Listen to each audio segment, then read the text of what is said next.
उत्तर प्रदेश के एक छोटे से गांव संधीपुर की धूलभरी गलियों में रोज सुबह मंदिर के बाहर बैठता था एक बूढ़ा भिखारी, रामू।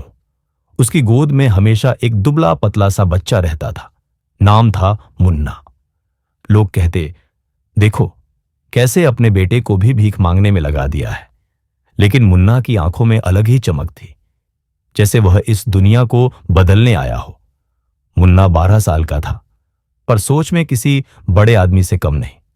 वह अपने पिता को भीख मांगते हुए देखता, पर हर दिन उसके भीतर एक सवाल उभरता, क्या हमारा जीवन हमेशा ऐसा ही रहेगा? एक दिन गांव के स्कूल के बाहर से गुजरते हुए मुन्ना रुका। अंदर से बच्चों की हंसी आ रही थी। कक्षा में एक शिक्षक बच्चों को ईमानदारी पर कहानी सुना रहे थे। मुन्ना दीवार के पीछे छिपकर सुनता रहा। शिक्षक ने कहा, ईमानदारी वह बीज है जो देर से फल देता है, लेकिन फल मीठा होता है। यह बात मुन्ना के दिल में उतर गई। वह घर आया और पिता से बोला, बाबा, क्या मैं स्कूल जा सकता हूं? रामू ने मुस्कुराकर कहा, बेटा, हमारे जैसे लोगों के लिए तो जिंदगी ही एक स्कूल है। लेकिन अगर तू पढ़ना चाहता है तो भीख में मिले पैसों से तेरे लिए किताब लाऊंगा। गांव वालों ने ताना मारा, भिखारी का बेटा पढ़ेगा? पढ़ाई उसके बस की नहीं। स्कूल में दाखिला मिलना मुश्किल था। मास्टर जी ने कहा, पहले जन्म प्रमाण पत्र, पहचान पत्र लाओ, जो चीजें एक भिखारी के पास नहीं होती। मुन्ना हताश हो गया, पर तभी उसने तय कर लिया, मैं ईमानदारी से कुछ भी करूंगा, लेकिन भीख नहीं मांगूंगा। इसी बीच गांव में एक एनजीओ आया जो ग्रामीण बच्चों को पढ़ाने का काम करता था। उनके प्रमुख थे श्री कृष्णकांत मिश्रा, जो रिटायर्ड शिक्षक थे। उन्होंने मुन्ना को देखा, उसकी आंखों की चमक पहचानी। मिश्रा जी ने कहा, बेटा, तुम्हारे जैसे बच्चों के लिए ही तो यह स्कूल है, पर एक वादा करो, हमेशा ईमानदार रहोगे।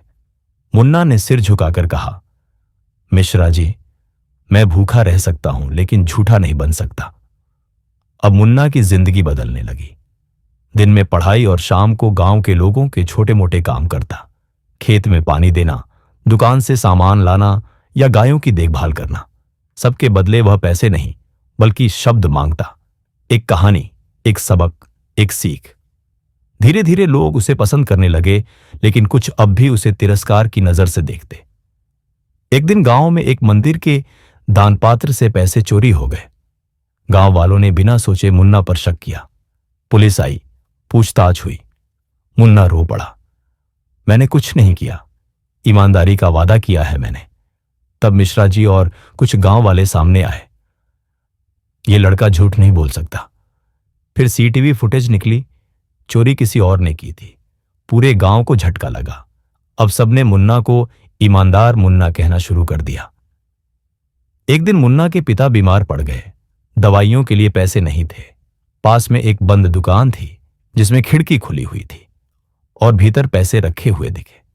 मुन्ना का मन डगमगाया, क्या मैं चोरी कर लूं? बाबा को बचाने के लिए झूठ का सहारा लूं?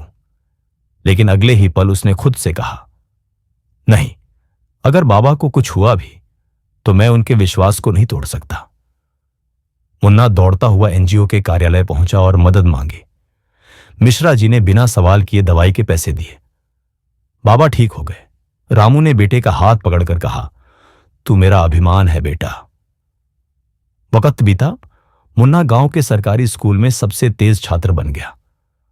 जिला स्तर पर ईमानदारी और संघर्ष विषय पर उसकी कहानी ने प्रथम स्थान प्राप्त किया।